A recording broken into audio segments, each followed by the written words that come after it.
At what point were you like, okay, I'm open to being a nun and not having a boyfriend, not getting married? I almost said when I made my life profession. I was like, okay, Lord, I'll be a nun if you want me to be, but I'll be miserable and I'll be a bad nun for all of these reasons. And I'm just going to spend my whole life wishing that I were married. What do you mean by addiction to dating? I think I'm only realizing this as I say. I've never shared this before. What I often hear, right, is this distinction between guilt and shame. So like guilt is feeling bad for what I've done and shame is feeling bad for who I am. And the way most people speak of shame, it's only a bad thing. If it's toxic, we want to hide from God. There you go. Isolation, if it's healthy, communion. we want God. Isn't and that we it? need his mercy. Isolation, yes, isolation communion. versus communion. We can have this illusion that as we advance in the Christian life, there's less suffering. There's less self-inflicted suffering as we advance in the Christian life. What does that mean?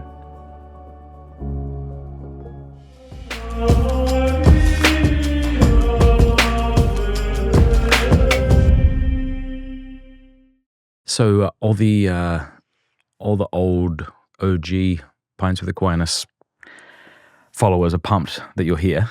Because everyone's been asking, when is you back on? Oh.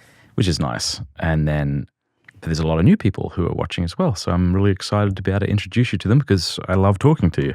That's great. I'm happy to be here. So you're a nun. That's accurate, yes. Yeah. Yeah. What else? Why do you look like that, though? That's a different kind of nun outfit, isn't it? Okay. Softball. Introduce yourself. Nice leading question, Matt. So I'm part of a Byzantine Catholic monastery. So we are Eastern Catholic.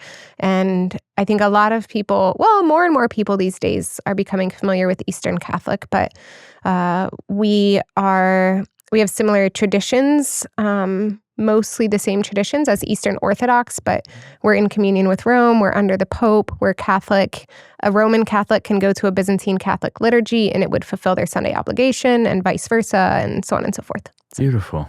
So this is the traditional habit that you would see an Eastern Christian nun wearing. So in the West, there's all sorts of different religious orders that are designated by their different types of habits. Right. But in Eastern Orthodoxy and Eastern Catholicism, this is it. Is that correct? Correct. Yes. We don't have orders traditionally. So we don't have initials after our name. In our community, we're not Franciscan, we're not Dominican, we're not Benedictine. We're just monastics. Yeah. And how many people know that you're a Catholic nun? Well, that's a difficult question because I can't read their minds. Right. But and so I don't know how many people are thinking certain things but don't say them out loud. It's interesting how many people, I would say, you would think that people would often mistake us for Muslim, which happens, but I think probably just as frequently people ask us if we're Amish. And I don't know if that's just because we're near the Amish where our monastery is. Like our monastery actually is in the middle of Amish country. As you know, you've been there. But yeah. And then do you have Orthodox come up to you and sometimes? Sometimes. I mean, Orthodox recognize us as nuns for sure. Yeah. Yeah. Beautiful. Good. And then you became an Eastern Catholic, like myself, abandoned your tradition as I did. Just joking. I don't think I would say that. No. How old were you? How old was I? College? Oh, 20. Yeah. Yes. I don't remember how old I was, but I remember what year it was. So I just did some math. What did you miss? Is it things and devotions that you... Like, what did I miss about the West? Yeah, because I understand that in the East you can still pray the beautiful, obviously, but there's something to be said about going all in, right? And so you might put aside Western traditions and adopt Eastern ones. Were there traditions or prayers from the West that... Well, there is something I thought of. My first response was going to be, I didn't miss anything. But to be honest, that's not because I think there's nothing to miss in the West. It's because I was so poorly catechized that I wasn't really immersed in the richness of the West when I became Eastern. Right. So if I had been, I know one of the nuns in our community, she deeply missed she missed the Western office of hours and I don't actually know if that's what it's called. I think I just conflated words. Anyways, it's fine. But Liturgy of the Hours? Yeah. Yeah. The Office. Yeah, the Office. Liturgy of the Hours. I see. So you converted to Christianity, as it were, or reverted or whatever, and then quite soon after. Yes. So I was raised Roman Catholic. My whole family left the Catholic Church when I was in high school. Raised but very poorly catechized. And then I came back to the church in college, and within a year discovered the Byzantine rite and just absolutely fell in love with it. So that's what it was for me. But so that was my answer at first, was that there's nothing that I missed. But actually, and this is rather ironic, and I can explain why, but actually I did greatly miss adoration at first, as I was immersing myself in Eastern spirituality. But I don't think that was a healthy missing. There was something very scrupulous and very unhealthy, I think, about my view of adoration. So it was like I had experiences of prayer in adoration before becoming Byzantine, and because of that, I think I had kind of gotten into this mindset of like, that's where I pray, that's where Jesus is, and which is true and beautiful, but I wasn't able to like pray without adoration, and I wasn't able to encounter him outside of adoration, and I think that's very unhealthy.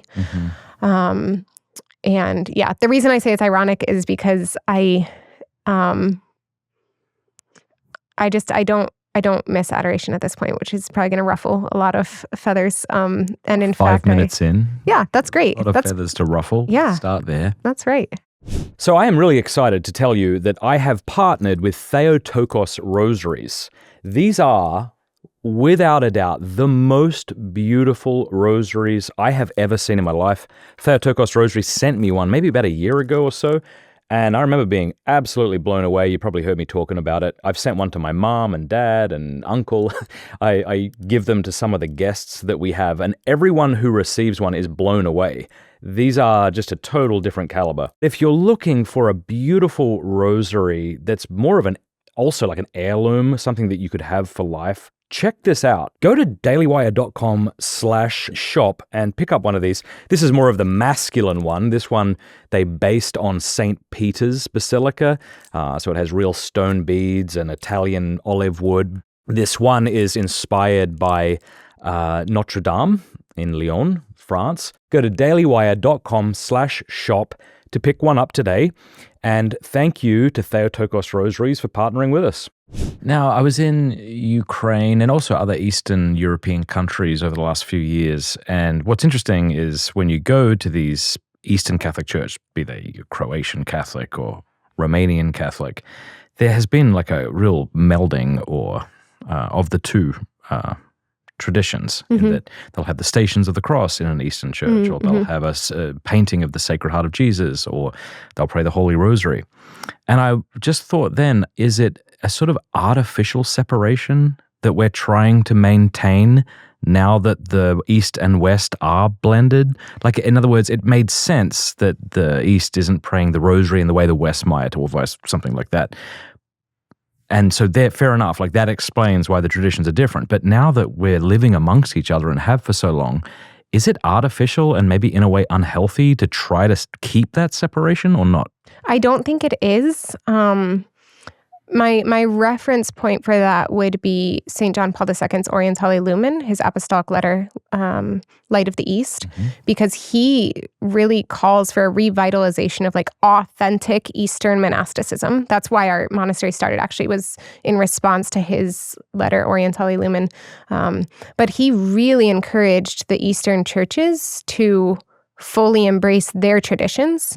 And I think that there's something of when we have that split of different devotions, and I don't mean individually. I think people can maybe, someone might find that praying the Rosary is very helpful for their spirituality, even if they're Eastern Catholic, and I think there's nothing wrong with that. But I think in general, we are, like, if we're looking elsewhere for the richness of tradition, then we might be missing the richness of tradition within our church. Like, okay, you're praying the rosary as a Byzantine, but have you yet prayed or embraced the Aquinas to the Mother of God? Because that's incredibly beautiful and so rich and so within our tradition. And there is, I think, something of a split that happens. I would wonder, and I want to be very clear that I'm genuinely wondering this. I don't know this to be fact, and so I'm not saying it as historical fact, but I would wonder if a lot of that melding in Europe came from a need to distinguish that we are not Orthodox. Oh, I think that's definitely true in some circumstances. I mean, that happened here. That's what I was about to say, because that happened in America, because we had these Byzantine priests come over. We can have married priests in the Byzantine tradition. In the Eastern tradition, they have to be married before they're ordained a deacon. So you can't be ordained a deacon and then a priest and then get married.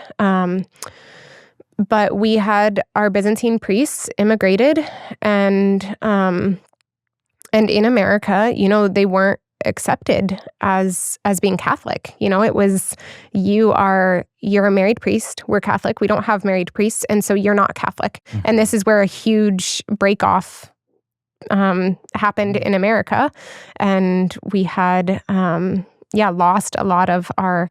A break-off in the sense that... became Orthodox. Right, yeah. Mm-hmm. Yes, because they weren't accepted because what were all these married priests supposed to do?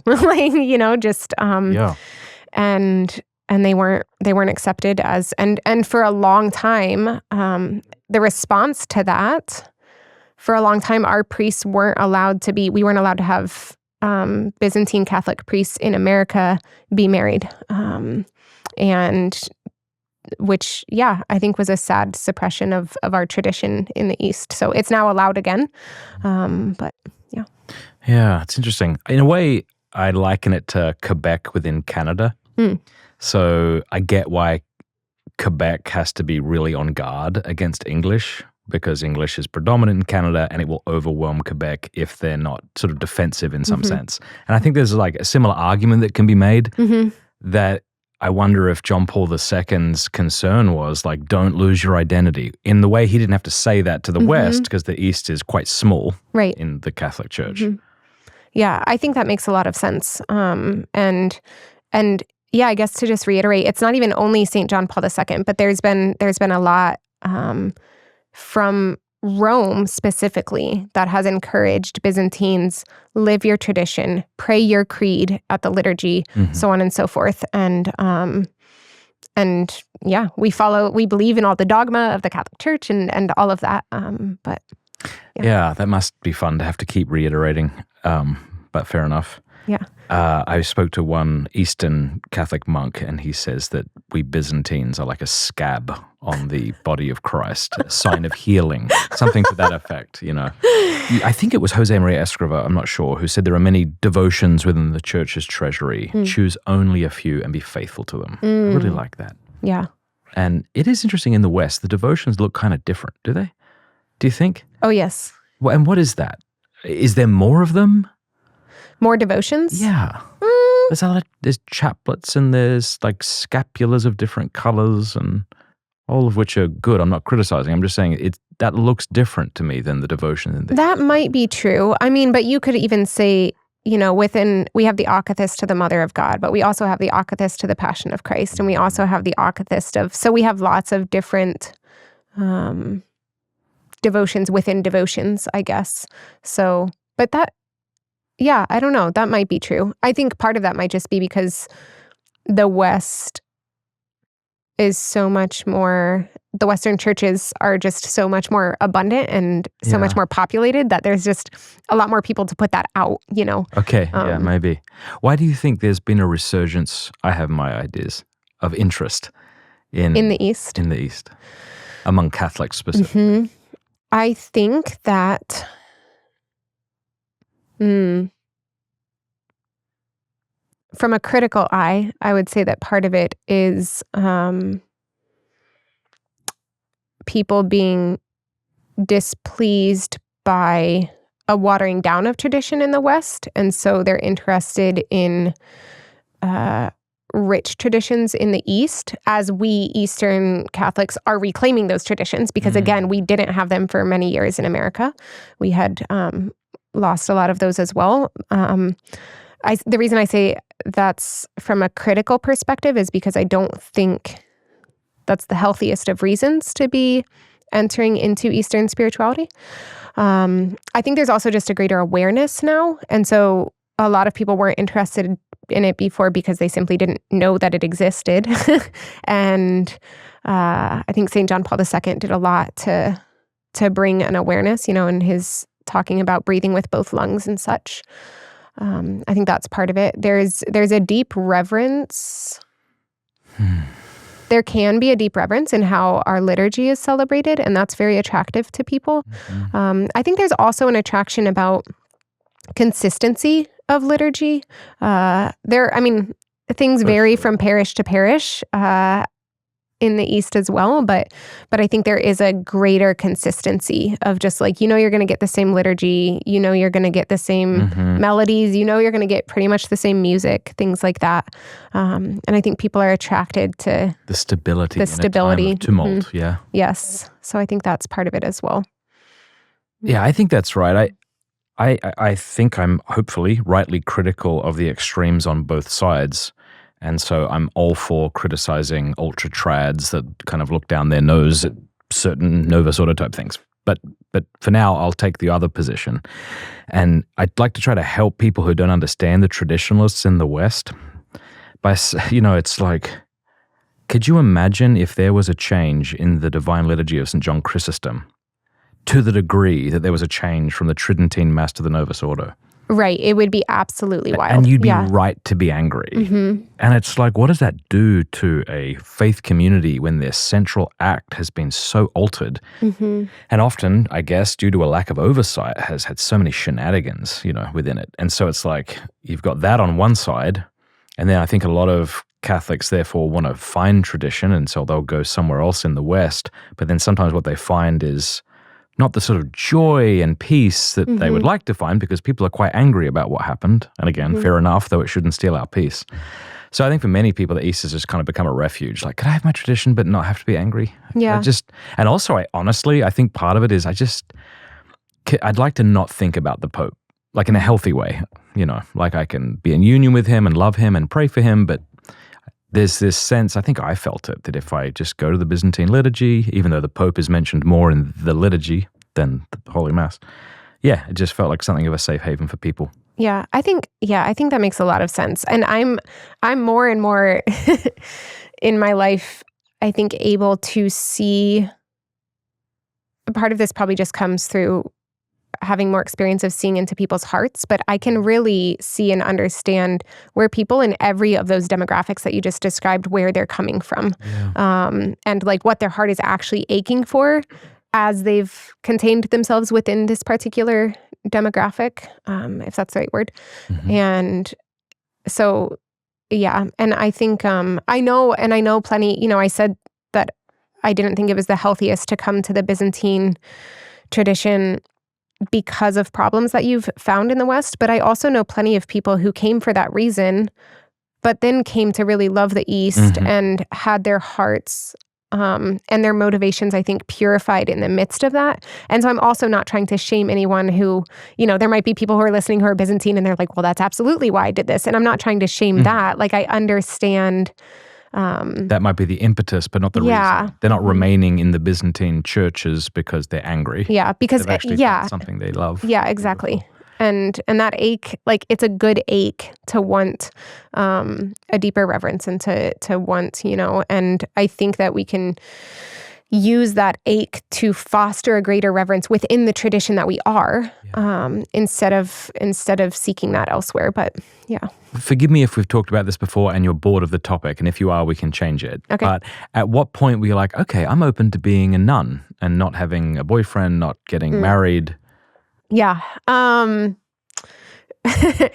I almost said when I made my life profession, but that's not too far off. Yeah, my whole vocation story, which I'm sure, if people want to listen to the whole story, I think we've done it before. It's on other podcasts as well, I'm sure. But basically, it was a whole journey of wanting with, I thought, every fiber of my being to be married and have lots of children, and having no interest whatsoever in being a nun. And then finding some little crack in my heart open to monastic life, and just kind of a waffling between those two things. And it was this is kind of jumping ahead, but I do think it is something I want to mention. It was a really important moment in my discernment when I came to trust, or at least like choose to want to trust, that the Lord knows what will make me happy and what will fulfill me better than I do. Because there was this like disintegration that was happening in my heart throughout my discernment of, I was like, okay, Lord, I'll be a nun if you want me to be, but I'll be miserable and I'll be a bad nun for all of these reasons and this, that, and the other. So and I'm just going to spend my whole life wishing that I were married. But if this is your will, then I don't have a choice, and so I'll do it. But like, that's not how God's will works. And that was something I had to come to realize is either, if those things are true, he's not calling me to be a nun. Or if he is calling me to be a nun, it means those things aren't true. It means he knows this life will fulfill me. It means he knows, even if I couldn't see that yet. And that's definitely how it played out. But the first time I pretended to be open to it was when I had just come back to the church after college, or in college, like I described that I had come back to the church, and I was like, well, now I'm a good Catholic, and so I'm supposed to discern whatever that means. And so I went on a 3-month dating fast, which sounds like not a long time, but that was a very long time for me. And I was like, I wasn't replacing that not dating with something else, which, by the way, doesn't work. If you're just like, I'm going to give up this thing that I really like and that's really fun, and not replace it with any sort of like prayer or talking to communities or something like that just doesn't work. So a month into that 3 months, I met a guy and I was like, I'm attracted to men. Clearly, I'm not supposed to be a nun. So I stopped my dating fast 2 months early and dated this guy. So that was the first time I kind of pretended to be open. And maybe some part of me was. But then after graduating college, I was a missionary for 1.5 years in Kansas City, Missouri. And I decided to take the first 6 months of that and not date and just be intentional about my ministry and being in a new place and things like that. And then I had at that point at least broken the addiction to dating for long enough that I was like, okay, I could continue this a little longer. And knowing my heart and how distracted I can become, I was like, this time I'm not ending the dating fast until I actually visit a community. And so I visited Christ the Bridegroom Monastery, which is where I'm now a nun. And you would think that's where it ended, but then there was still a lot of back and forth. Ooh, I want to get into that, but what do you mean by addiction to dating? Just the good feelings and the dopamine hits of this is a fun thing and someone's giving me attention, and just finding so much of my identity in that. And so if I'm not dating someone, not really knowing who I was and not really knowing what things I like to do if I'm not doing them with someone else, and so on and so forth. And so once I had gone a long enough time without being in a relationship, I think I'm only realizing this as I say, I've never shared this before. So that's fun. I like when that happens in an interview. Once I had gone long enough without those things, I realized okay, I can do this. I can be single and I can still be happy and I can still have interests and I can, all of that. So that's good. And then I know that if I was to say to you before entering the monastery, something like, the monastery is not perfect and and people have an idealized view of it, you would have said to me, of course I know that. And just like I would have said the same thing about marriage. I would have, oh no, I understand. It's not like that. But you cannot not have an idealized view of something you want but don't yet have. Yeah. So, what did you think the monastery life would be like? And then did a rude awakening come at some point about what it's actually like? No, because it turns out you would have been wrong to say that. Like, our life is perfect and we never fight and we never... No, we are broken, fallen, sinful human beings. And we get annoyed with each other, and we, like, all of that is very real. There is... I'll get to answering your actual question, but I would highly recommend, there's a book by Mother Mary Frances. Have you heard of her? No, I don't know. She's I think Poor Clare is what they are. But there's a book called Right to be Mary. Merry. Yeah, good. Right to be Mary. And I don't even remember what chapter it is. One of my sisters recently loaned this book to me to read this particular chapter. But there's this chapter in which she describes what it's like to live in a cloistered community and the kinds of things that irritate you with your sisters. Let's make a list. And it is like spot on. And it sounds ridiculous when you're reading it. Give them to me. It's the way that someone's chewing next to you. It's the way that, like, it's just the littlest things that you would never think of. I need more. But I need an actual list. This is so excellent. I know that you and Therese have had a strained relationship, but I know that you also know that she talks about this. I do. Like the clacking of the rosary beads, which you don't have to deal with because of the soft rope. But that's awesome. No, it's those things. I don't know, actually. And you're right to be annoyed by people who chew. They should be excommunicated. It's not your fault. It is theirs. If you can hear another person chew, they should be banished. But there are, like, it's interesting because in a monastery and in the married life, like, really just any, like, intentional and extreme communal living as Christians. Mm-hmm. I'm not talking like you live with your Christian brothers or sisters in college, but then you're out at class all day and then you're like doing your own thing or whatever. Like, that can be intentional, but that's not what I'm talking about. I mean, like, in a monastery in particular, or in a family, but like in a monastery, we work with the same people that we pray with the same people that we live with, and there is almost no break, right? Like, we don't leave the monastery often. This kind of thing is an exception in our community.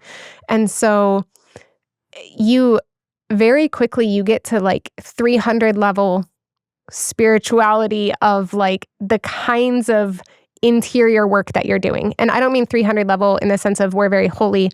I mean the depth of purification that happens through the person chewing right next to you is, you would think, would come from having to process this like really intense argument that you'd had with someone or something, but it's happening from the person chewing next to you. Like, it's just, things get so, it's the Archbishop Fulton Sheen quote that I actually very much dislike. I know what you're going to say. I know you know.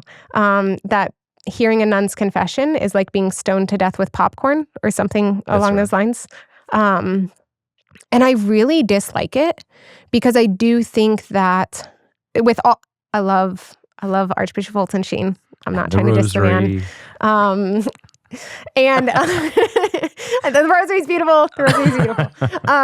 But so with all due respect to him, the reason I don't like the quote is I think it really does give a misconception of the kinds of things that we try to share as nuns, of the struggles that we have, of it's just like, oh, that's cute. That's like, she did this one thing that she thinks is a big sin, but like, that's so little compared to what we're doing in the world. But I would argue, actually, those little pieces of popcorn are often much more serious than these like big sins that are happening in the world. I had an Eastern Catholic monk say to me, I know this monk and I know what you're about to say. We know each other too well to have an interview. Well, how about I'll just tell you what you're going to say. Yeah, but for those at home, he said, if you want to see how boys sin, go to Vegas. And if you want to see how men sin, come to the monastery. Because we really do, don't we, downplay the seriousness of vanity and backbiting and so on. Yeah. I have an excellent example of this from my own life, my own sin. So here we go. You're not a priest, but I'm letting you hear my confession. You can hear it. You just can't do anything about it. Nothing. So I I one time, just last year, I was talking with a friend and I wanted to ask him a question. And as I was about to ask the question, I felt very clearly a hesitance. Is hesitance a word? Hesitation. Hesitation. I felt a hesitation that I knew was the Holy Spirit. And it was like, do not ask this question. But I thought, there's no reason to not ask this question. Like, I can think through the possible answers and everything's fine, and there's no reason to not ask this question. So I ignored that, and I asked the question. And I won't give all the details, but it was a very bad idea for me to ask the question. And in hindsight, I could see why it was such a bad idea. And it led to like other interior sins on my part that were just a really intense struggle.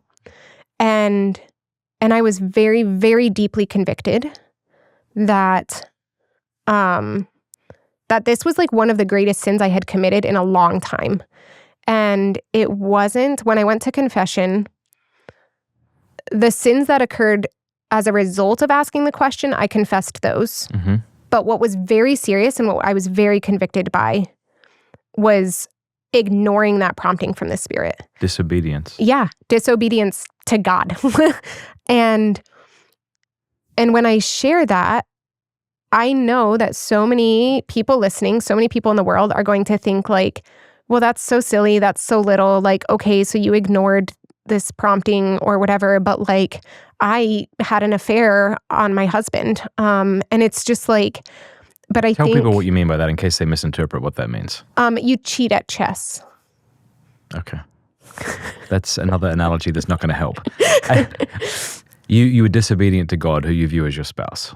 That's what you mean. Oh, that's actually not what I meant, but that's a great analogy. Oh. I just meant like someone's thinking of some much bigger sin. Okay. And they're like, but that's actually a great point. I didn't even intentionally do that. Okay. No, I was just thinking like someone in the world listening to this might be like, okay, so you didn't listen to this little thing and then you asked a question you shouldn't have asked. That's not a big deal. And the question itself wasn't objectively wrong. Right, like exactly. Yeah. And so it seems like not a big deal. But the more sensitized we become to the Holy Spirit, the greater responsibility we have to responding to that, you know? And I really think that like, for me to, an affair actually wasn't even a great example. Maybe a better example would be like, I lied or something like that. Yeah. That might seem like a bigger thing than me asking a question that doesn't seem objectively wrong. But like, when we're lying, there's often a mixed motivation and we're coming from a place of fear and insecurity and all of these things. And there's just complicated factors that, and it sometimes is just like instinctive and it's habitual and it's whatever. But like, this was a deliberate, I could hear the Lord and I chose to not listen.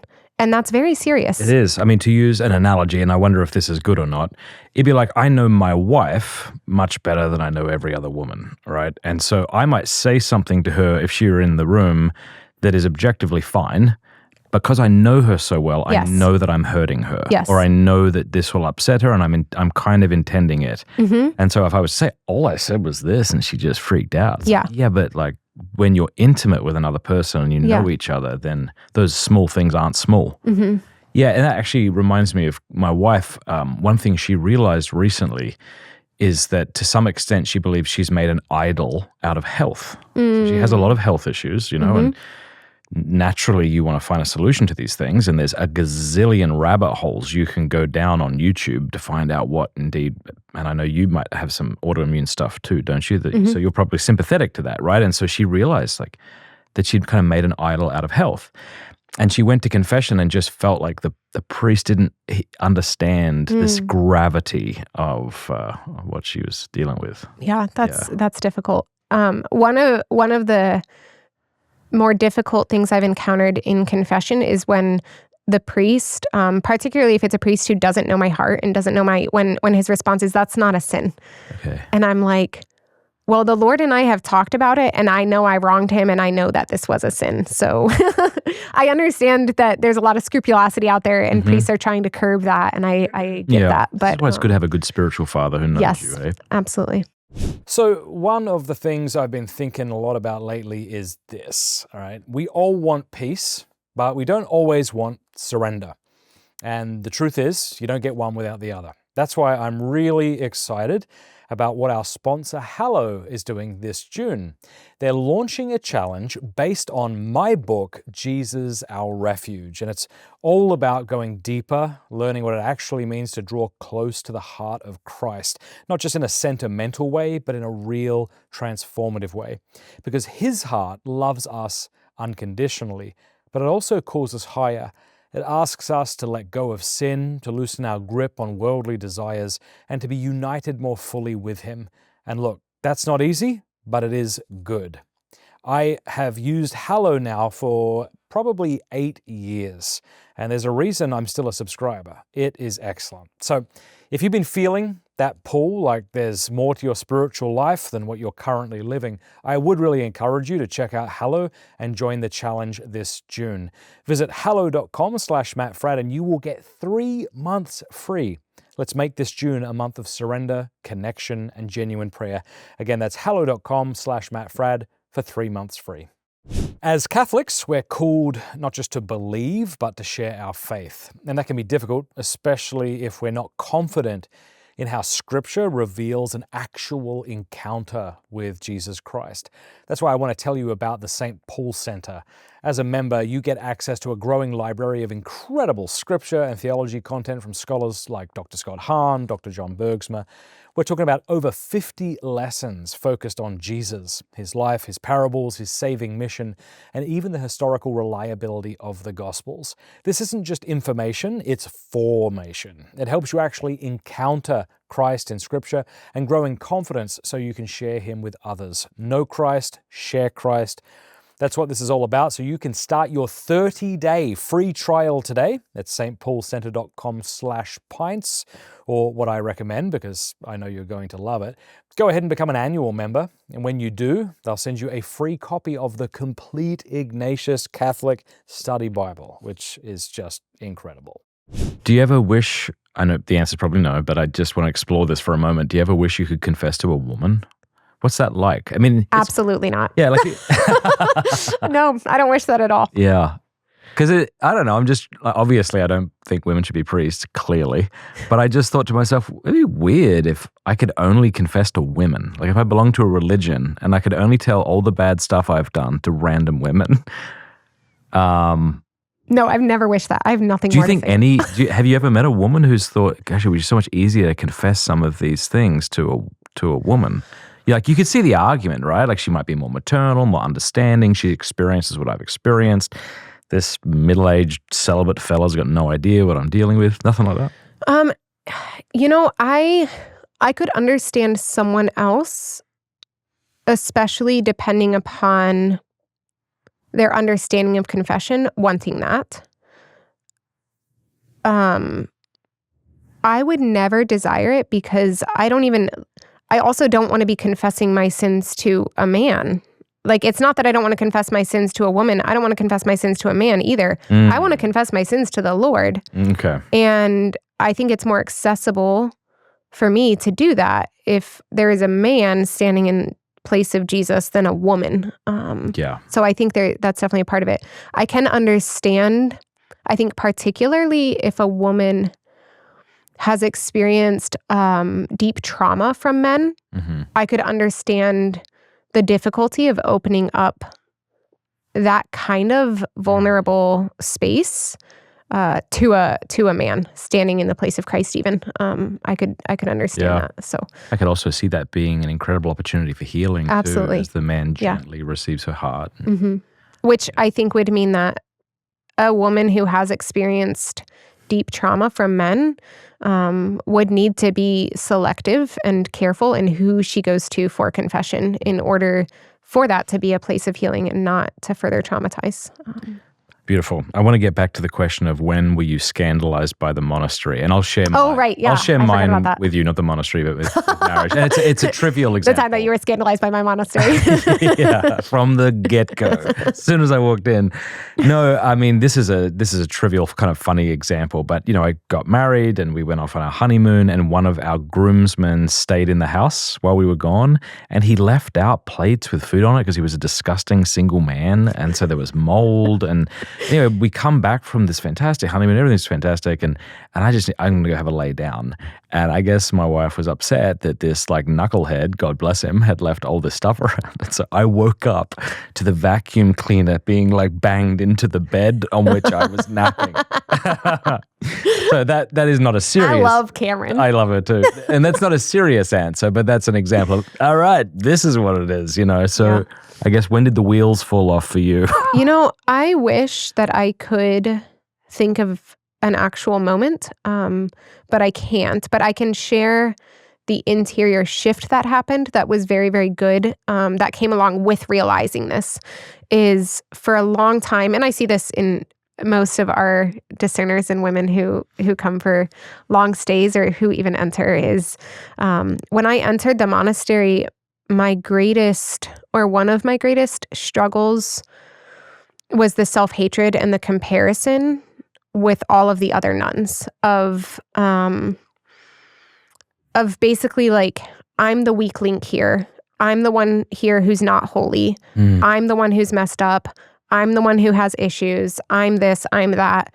And I remember they're doing you a favor by letting you be among them. Yeah, absolutely. And I'm always like worried that I'm going to make the misstep that's going to just bring down the whole monastery and whatever. And I do remember a shift happening at some point, but I have a terrible memory, so I just can't pinpoint like how this happened, but a shift happening where I realized they are also sinful and broken, but that didn't shatter this facade that I had or like disillusion me or something. On the contrary, it was actually very consoling for me, because now all of a sudden we are sinners struggling together for this higher aim, as opposed to they're all great and I'm just messed up and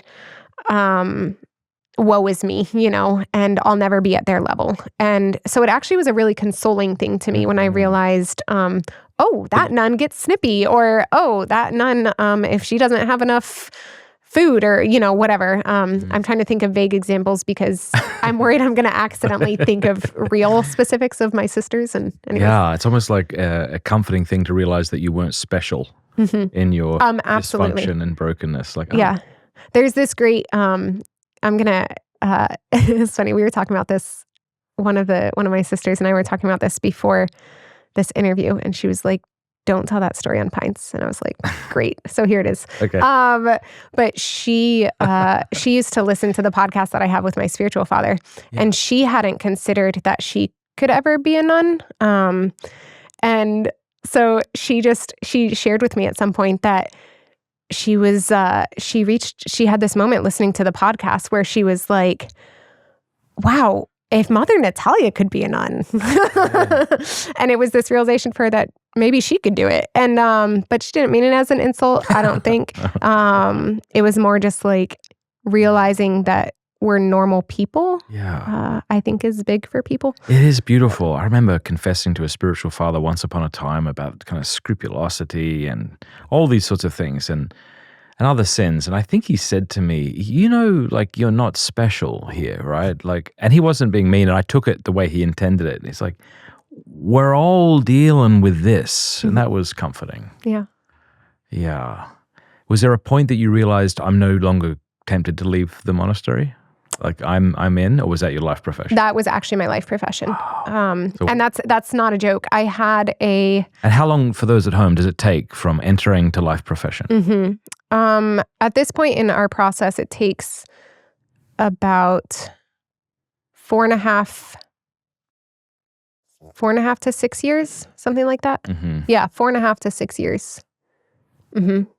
And And genuinely, that whole time was discernment for me. Like, I know a lot of people talk about discernment and they say it's a discernment up until you take your vows or up until but 6 months before my life profession, I had an emergency retreat with my spiritual father. And I knew by this point that he was pretty committed to my vocation.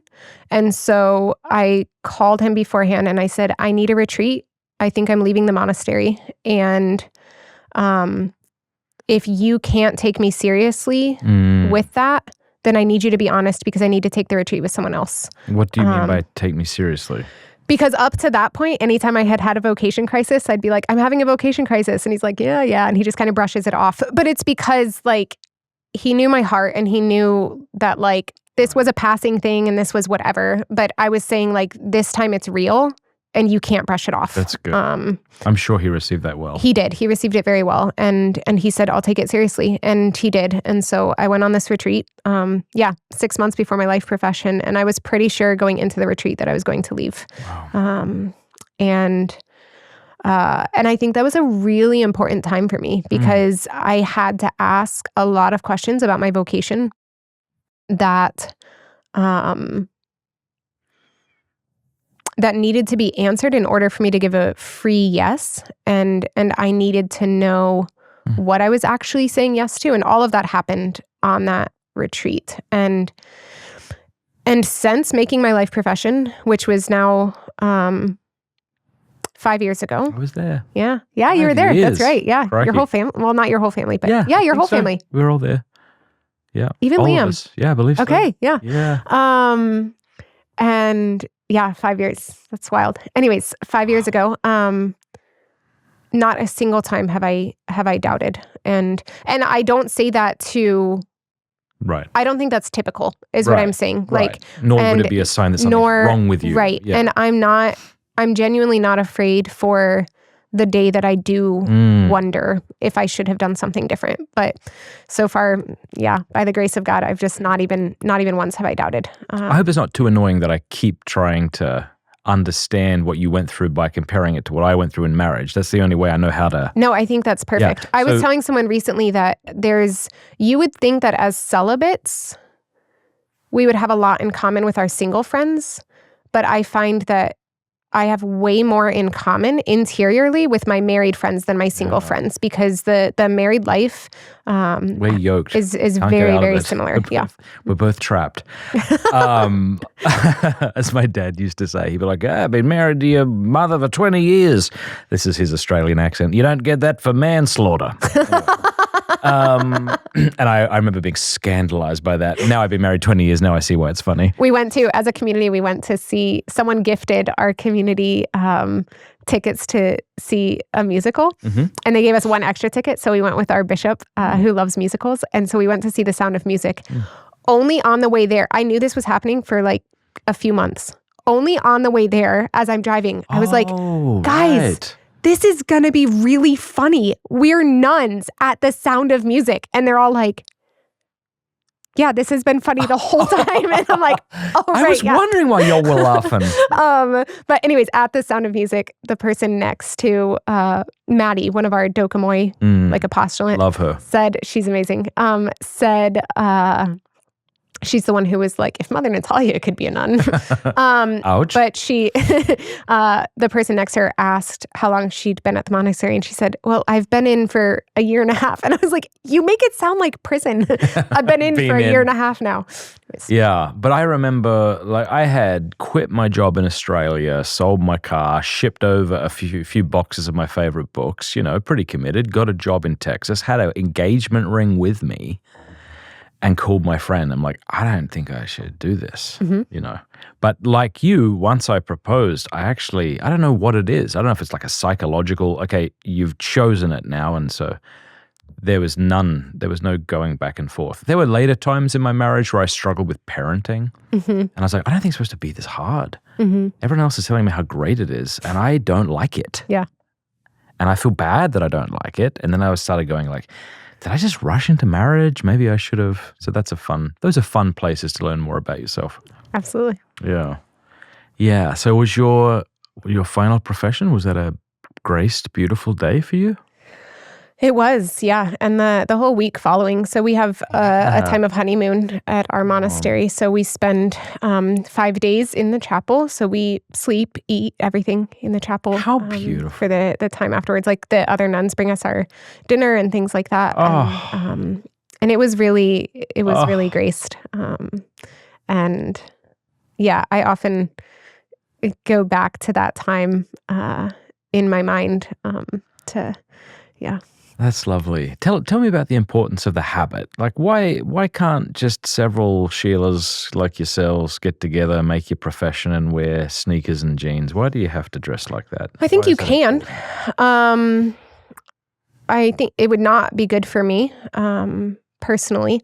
So in our service at our tonsure, when we receive the habit, when we receive it, the bishop or the priest monk says, what is it? That the habit is meant to be a sermon to the people, that I think life is short, death is certain, and judgment forthcoming.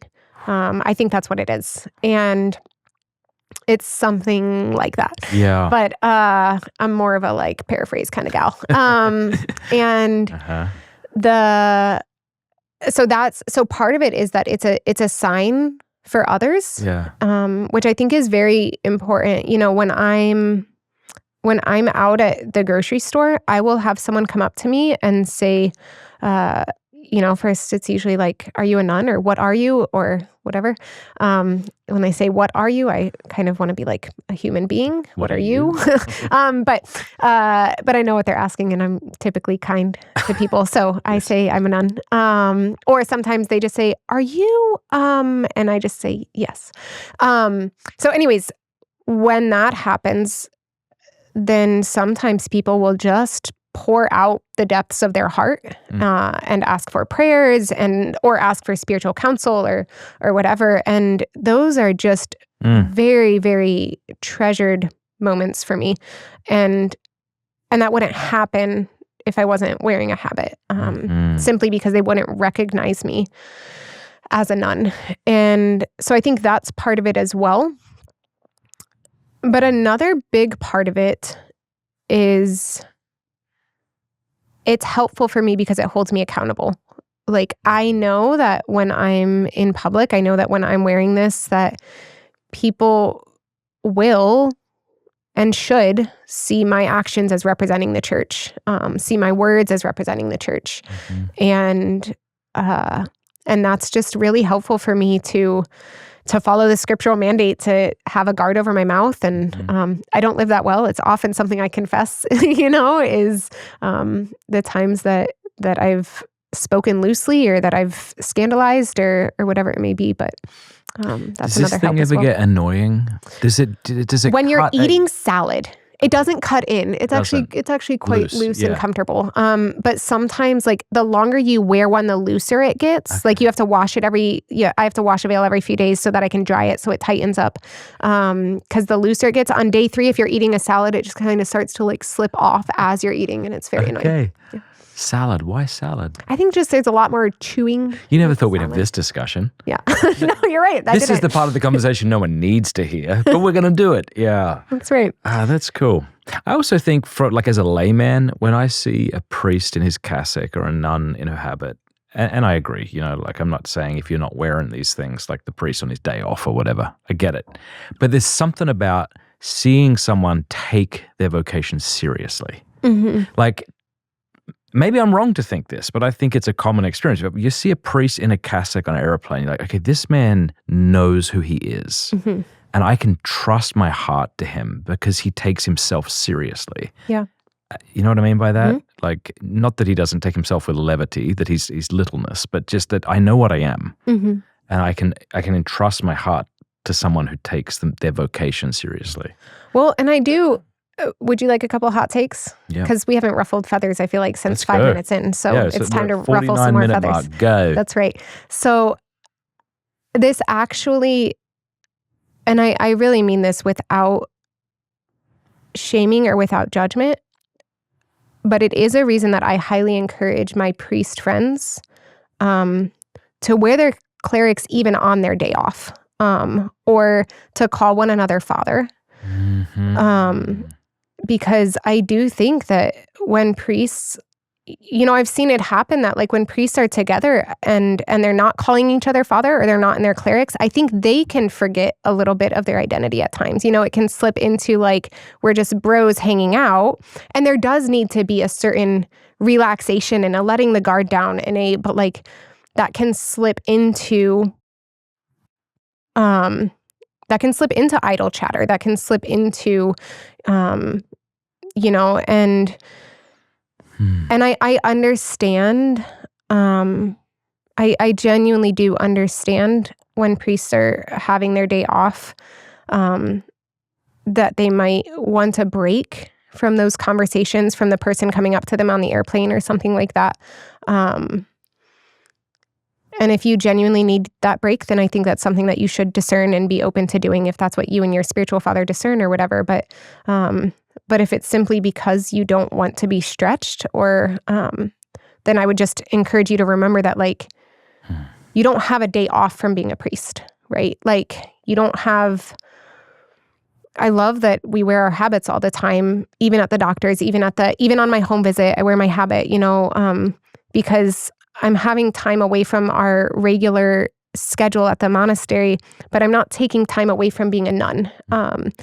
And this reminds people of that. And that's difficult sometimes on home visit when it's like I'm out doing something with my parents and suddenly someone wants to take my time.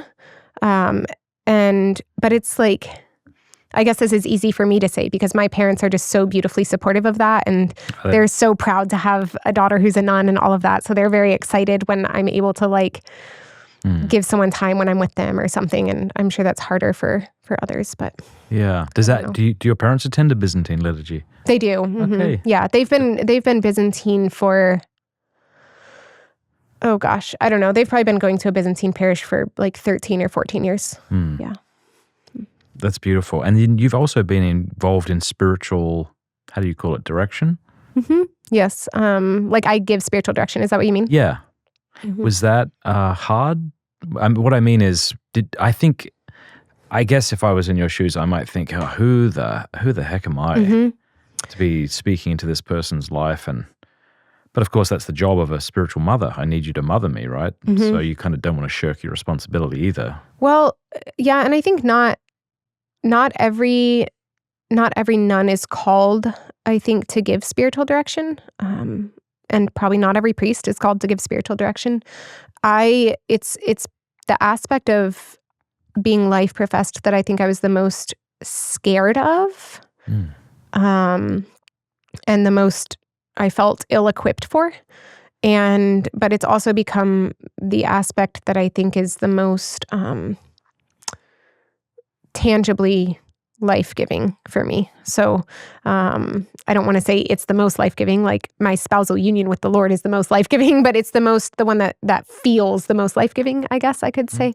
And I think part of that is because I am so ill-equipped to be a spiritual mother, and I don't know the right things to say, and I'm not studied. I'm not a theologian. I'm trying to be a theologian in the sense of what Evagrius says, which is one who prays is a theologian. And I don't know that I really know how to pray yet, but I'm working on it. So I'm like a theologian in training as I'm learning to pray. But because of that, I think the fact that I feel so ill-equipped, when I'm in direction with someone and I do have the right words or the right response, it is just so clear to me that it's not me. And so I'm able to hold that with open hands and to just really, I hope I never lose that, I've only been giving spiritual direction for 5 years at this point. And so I hope I never lose that awe and that reverence and that fear, which I think is a good fear to have, and a like, Lord, I need you because I don't know how to walk with this person through this. And but I think that's what makes it so life-giving, is that I know it's something that the Lord is doing through me, other than the parts that are mistakes, and then that one's me. But if you are a practicing Catholic, dating can feel kind of like wandering in the desert a bit. You meet someone, things seem promising, and then you find out you're not actually on the same page when it comes to the faith, and that obviously matters. That's why I want to tell you about Catholic Match. Catholic Match isn't just another dating app. It's built specifically for Catholics who are serious about marriage, real sacramental marriage. People who want to raise children in the faith, who care about the Holy Eucharist, who are actually living this thing out day to day. On Catholic Match, you can share how often you go to Mass. You can brag about that if you want. Your prayer life, what you believe about the sacraments, even your liturgical preferences. So you're not guessing, you're starting from a place of real alignment. And I love this. You don't have to just swipe endlessly, thank goodness. You can actually match and start conversations right away, even as a free member. It's about intentional relationships, not just passing time. There are thousands of marriages and now families that began on Catholic Match. Baptisms, anniversaries, kids being raised in the faith. That's the fruit of this. So if you are serious about your Catholic faith and serious about finding your forever with a spouse who is also serious, go check it out. Download the Catholic Match app on the Apple App Store or Google Play Store. It's free to sign up. It only takes 5 minutes, or go to catholicmatch.com to get started. Again, visit catholicmatch.com and sign up today. We all have mobile phone service. It's time to support a phone company that supports us. Switch to our sponsor, Charity Mobile. They are different, they're proudly pro-life and impacting the culture of life in America. With Charity Mobile, there's no compromise on service, quality, or affordability. You get the same nationwide coverage as the major carriers with no contracts, and their customer service is staffed by pro-life Americans. Every month, they take a percentage of what you pay and send it directly to the pro-life, pro-family charity that you choose. Over the last 30 years, it's added up to millions of dollars, making a real difference, and all plans start under $50 before taxes and fees. When it comes to phone service, Charity Mobile makes it easier than ever to buy the way you believe. New customers can use my code MATTFRAD to get a free phone with every new line, plus free activation and free shipping. So, it's pretty simple. Why not have your phone bill actually support what you believe in? Check out Charity Mobile and see for yourself. To get started, visit CharityMobile.com/MattFrad. That's CharityMobile.com/MattFrad and use promo code MattFrad at checkout. To make another analogy to marriage and consecrated life, like my marriage won't survive without continual, ongoing, dynamic intimacy with Cameron. Mm-hmm. Getting to know her, sharing my heart with her, pursuing her, right? Mm. What does intimacy with Jesus look like? Not just for a nun, but for all of us who call ourselves Christians. And why is that, come on, essential, like what we were made for? Like, I know I'm like letting the other foot drop here. Like, you have to talk about this, because it's like, the way I think about it is, if you were to ask Padre Pio, like, am I called to receive the stigmata like you? He might be like, I mean, probably not. Or think of all these other supernatural things like levitations or interlocutions. But if you ask any saint, am I called to an ongoing, dynamic, ever-increasing intensity of intimacy with the Holy Trinity? The answer is absolutely yes, right? And how sad it is when we sort of forsake that growing intimacy with the good Jesus, because we've got everything set up just so, and we've curved some of our behaviors. And then evangelism is less about calling people into intimacy with the good God who knows them, and more about, look at this syllogism that leads to the conclusion that you should intellectually accept, and here is why the Catholic moral system is the most beautiful, which you should also adopt, and your life will flourish. Mm-hmm. Yeah, like those are both true things, but intimacy is clearly the key point of the Christian life with God. Yeah. Yeah, and I think why it's essential, the first thing that came to mind as you asked that is John 15. I am the vine and you are the branches, and abide in me. Like, the Lord tells us this is essential, so we trust that it's essential. And apart from him, we can do nothing. Like we need to abide in him, and that happens through time spent together. That happens through intimacy. That happens through shared experience and through shared memories and things like this. And so I think it's essential, because if we're not abiding in the vine, we lose But life. even though I agree with you, but even those things can be like formalized. That's not a word, is it? Made into formulas. Like, because again, to use the analogy, it's like I need to abide with my wife. It's like I could think that means just not leave her, or like time spent together. Well, I can spend time with her and not be interested in her. And likewise, in the Christian life, I might think that abiding in Christ means remaining in the one holy Catholic and Apostolic Church, which it does. Or I might think that spending time together is to say prayers, which I'm not terribly attentive to. Do you know what I mean? I do. And I think we're often safer. We're often find it safer to make a sort of formula of the Christian life because it doesn't involve me, who's very messy. Well, I think, it doesn't involve you. I think that's the key. That's what I was thinking as you were describing, like, especially the example of you could be spending time with Cameron, but not like wholly invested, not totally, like your mind is elsewhere. Well, then I would argue that you're not really with her. Part of you is with her. You as a whole are not with her. And you are actually, in that sense, like in that moment, failing as spouse to give yourself as gift to her because you're only giving her part of you. Can I actually share a quote? This is an incredible book. Have you read this or seen this even? Face to Face, Knowing God Beyond Our Shame. I say it's incredible, but I'm only about halfway through it, a little more than halfway. So who's it written hopefully the by, second half isn't terrible. Father Stephen Freeman, who's an Orthodox priest. Yep. You're familiar with him. No. I know he has a popular book, Everywhere Present. Oh, it's right here. Everywhere Present, Christianity in a One-Story Universe. And so that one, I haven't read it, but my spiritual father loves that book. And he's described it as talking about how in the Western, not like Western church, but Western world, especially through influence of Protestantism and things, there's kind of become this separation of, we think of ourselves here and God is like on the second story.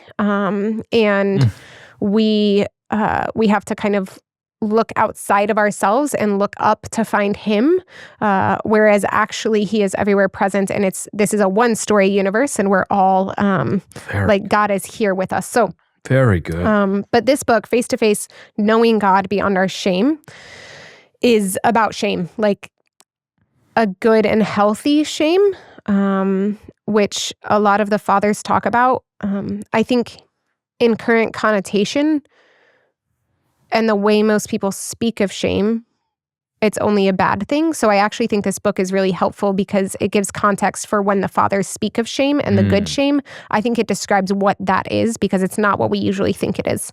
So it's about kind of what the fathers talk about as a good shame and also about toxic shame, which is toxic shame is how we, like, that's kind of current kind of, yeah, exactly. Yeah, thank you. That's what I mean. But I think this gets to your question of the abiding and so on and so forth. So he's referencing at the beginning of this Hans Urs von Balthasar, which is great as a Orthodox priest. But Hans Urs von Balthasar is writing about something that Saint Gregory of Nyssa said, and he's describing Gregory's understanding of the soul. And so anyways, he says, so this is Hans Urs von Balthasar talking about St. Gregory of Nyssa, and we need this context for the quote that I'm actually going to give. We should not believe that we are seeing ourselves when we are only seeing something that surrounds us, our body, our senses, the idea that others have of us. For anything unstable is not us. Who said that? This is the author? That's Hans Urs von Balthasar talking about St. Gregory of Nyssa's. Okay. So I think the for anything unstable is not us is something from Gregory of Nyssa. So that's the part you need for this longer excerpt. This is the author. Anything unstable is not us. St. Gregory's intuition is vital in the process of our healing. There is a me beneath the encrusted and obscured versions of the self that are generated by the dynamic of shame in our lives, as well as by other factors. It tells us that as we do the difficult work of healing, unlearning, discovery, and such, the content of repentance in the spiritual life, there is a goal that awaits us. We journey toward the true self, the image of God, the place of his true reflection, and in that place we discover that who we are stands before him without shame or fear. This is the place of our salvation. Tell me what that means to you. So, to me, this is the description of what theosis is. Okay. So theosis, or deification, is the process of to say it kind of scandalously, becoming God. You know, sometimes we kind of soften that language and say it's becoming like God because that sounds less intense. But it's this process of becoming one with him, becoming so in union with him that we are him, you know. The log in the fire. Yeah, exactly. And so to me, this is the process of theosis. This is what it is to become more and more in union with God, which is the goal. This is salvation. And it's healing, it's unlearning, it's discovery. In other words, it's repentance. It's finding the me that is beneath the encrusted and obscured versions of the self. Okay, what does that line mean? The me beneath the encrusted and obscured versions of the self. This is the me beneath all of the masks that we put on. Okay. And oftentimes, I think, hopefully Father Stephen Freeman agrees with me, but I want to see what he looks like. I want to see him face to face. He's got such a sweet face. He's lovely.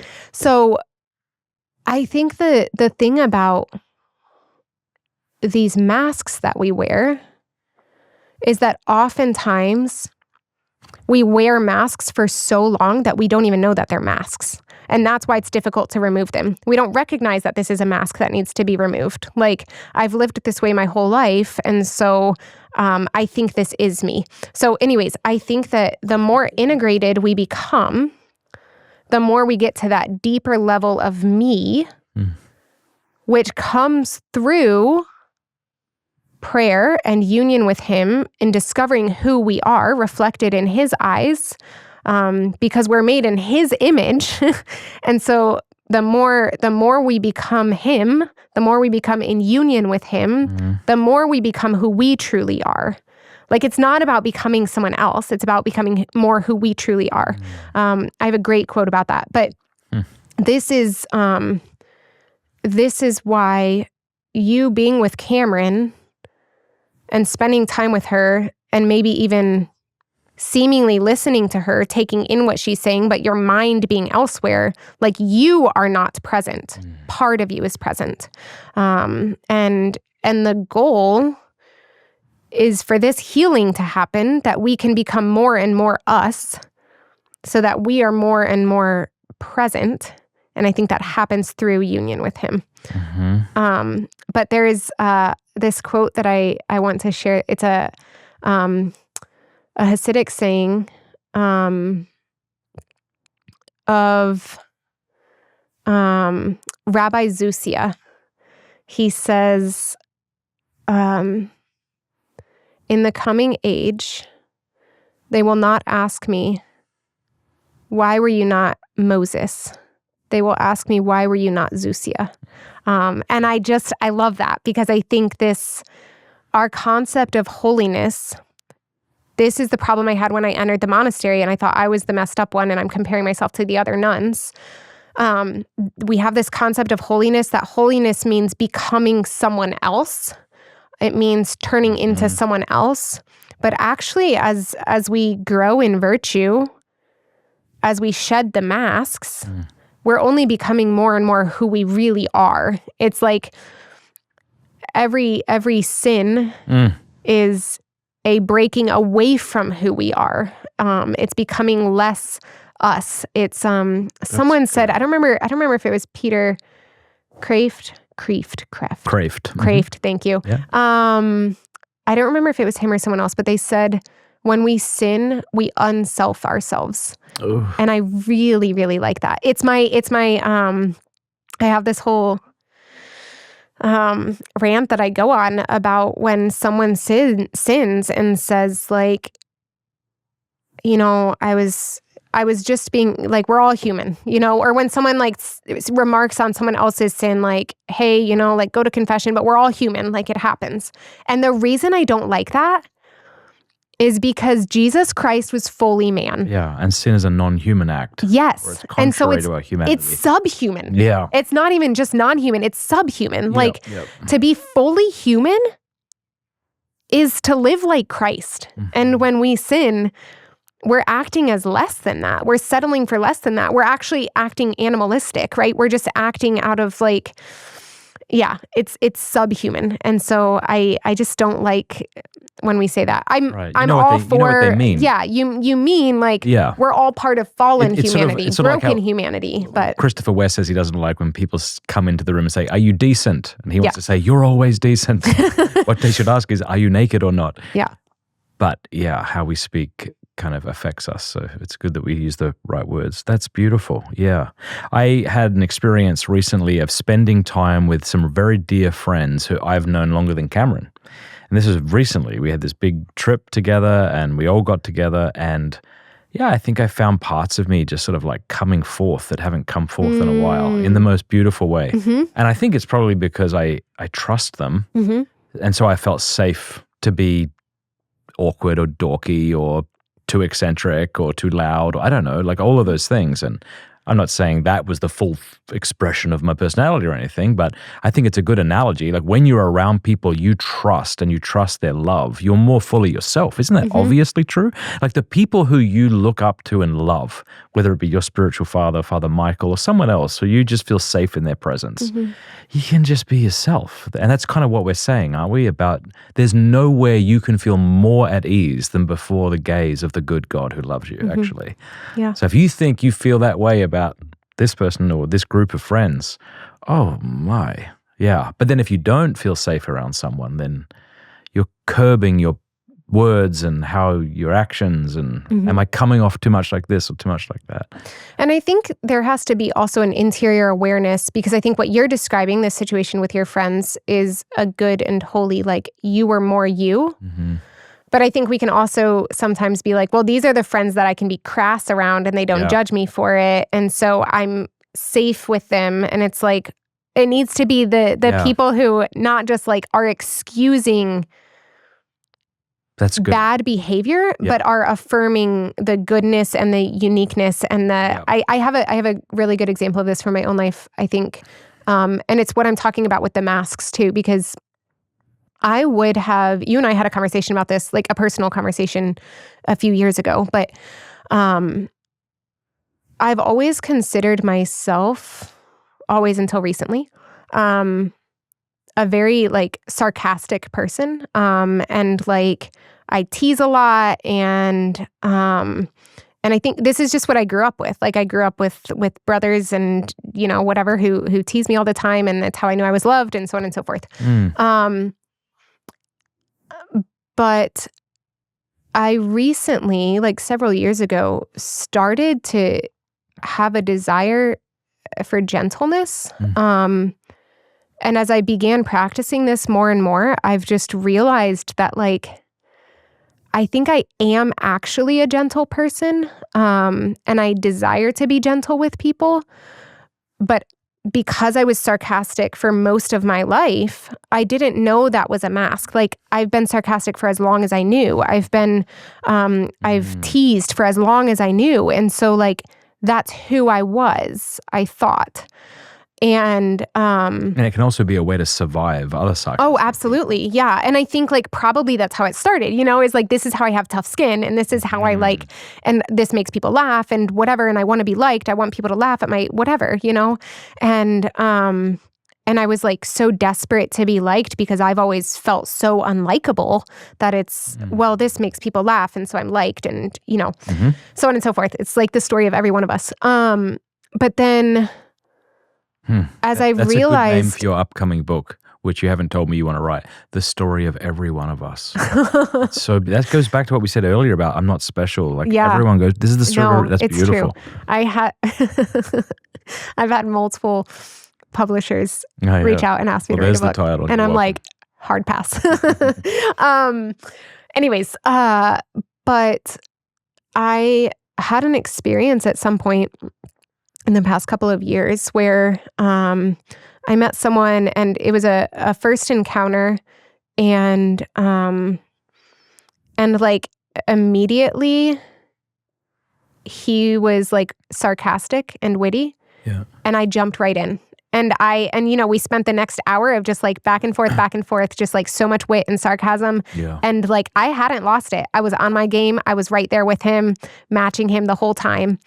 And there wasn't even anything like, I don't know that there was sin in it. I don't know that it was like, it wasn't, none of it was vulgar or anything like that. But I just, at the end of the encounter, I was like, I just feel kind of icky. Yes. Like, I don't feel like me. And so I think it's just, but again, I would have thought that was me. That's good. Several years prior. And so I think that's what I mean by like, as we become more and more who we are, we start to feel that more deeply who we are, and like once you find those places in you, then when you're not living in that way, it just like feels icky. You're like, I don't want to go back to that. I don't, again, even if it's not sinful, if it's just like, that's not who I am, and I don't like how I feel when I'm not who I am. Yep. No, that's an excellent supplement to what I said earlier, because you're saying, yes, you're right, we can be more ourselves around people we're comfortable with, but that is different to letting ourselves go, as it were, to no longer guarding the heart. The prayer I love to snare from the Syrian, what does he say? Things like, if I've laughed frivolously, like when we don't ever think about laughing frivolously, or if I've overeaten, if I've, gossiped or slandered or made fun of my brother's sin when my own faults are countless. Like, it's sort of like, it's like a dissipation. It's like a letting go. And that's another way of not being yourself, right? Not being on guard in the heart. Yeah. Maybe. Absolutely. I think this is a really important point in, I was talking with someone about this who, a friend who had struggled with like a habitual sin, that what the sin isn't even relevant, but it was habitual. And I just knew that like whenever this sin happened, there was just so much self-hatred and so much, but it was like, I hate who I am when I sin.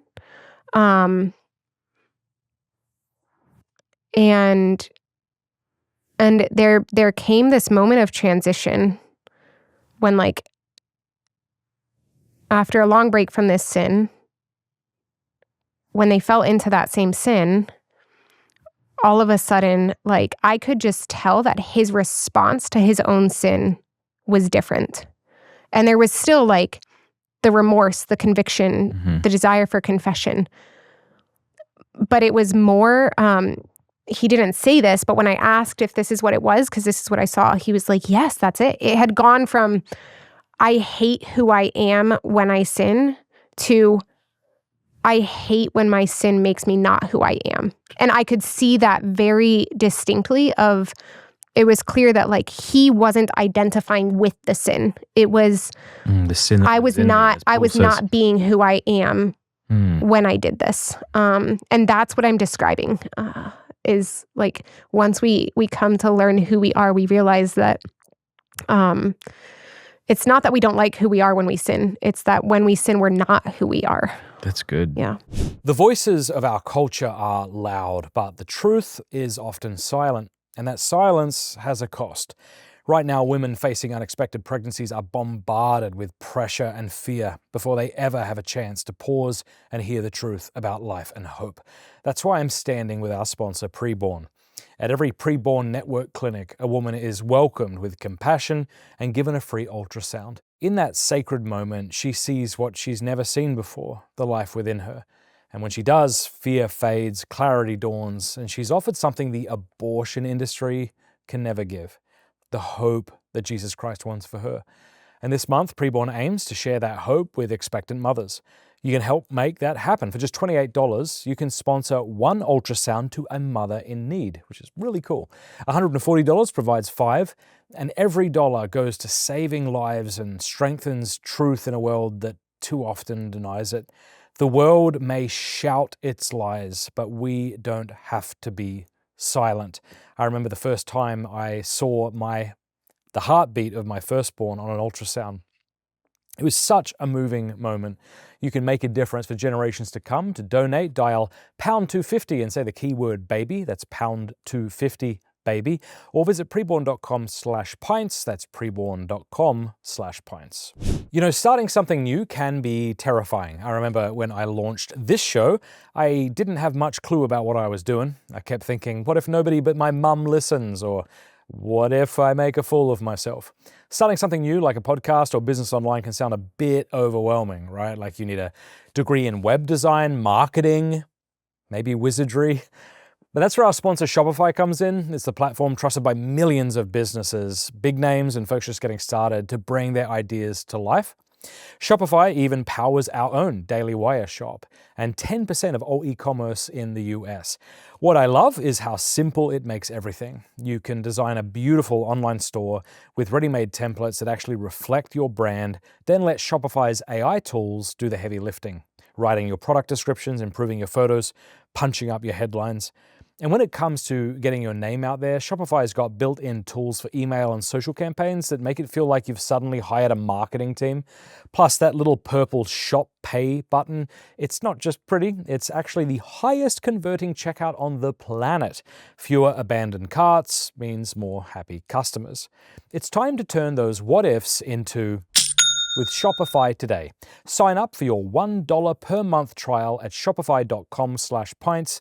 Go to shopify.com/pints. That's shopify.com/pints. You talked about how the fathers use the term shame and how we use the term shame. What is the proper way to use shame in this sense of the patristics? Oh, I don't think I can go into it. Because often I don't think I'll say it eloquently enough. Fair enough. What I often hear, right, is this distinction between guilt and shame. So like guilt is feeling bad for what I've done and shame is feeling bad for who I am. Is there any way you would, even if you're not quoting the fathers, is there a way you would, is that kind of how you understand it? Or that's how I understand, like, in the connotation, the current connotation of the word shame. It's always good for like modern thought to hit up against the cliffs of the fathers, isn't it? Like sometimes the world gets on some kick because they heard it on a TED talk or something. Yeah. And you're like, okay, there might be something here, but like I need it to hit up against the wisdom of the church to see what's left. Yeah, I think my intuition would be that when the fathers use shame, it's more in line with how you're describing guilt right now. Of when the fathers speak of a good shame, it's the shame that makes us realize we need to change something. We need to turn back. We need metanoia, this turning back. It's not ever supposed to be a self-hatred, a toxic self-hatred. Yes. Yeah. It's supposed to, like, the way the fathers talk about shame is this is always something that leads you to the mercy of God. That would be the distinction that I would make. If it's toxic, we want to hide from God. There you go. Isolation, if it's healthy, communion. We want God. Isn't and that we it? need his mercy. Isolation, Yes, versus communion. My yep. goodness. Like I'm glad we externally process this. Yeah, no, that's it though, isn't it? Like sin isolates, grace unites, holy communion, the communion of the saints. Satan has desired to sift us like wheat. Yeah, alone. Yeah.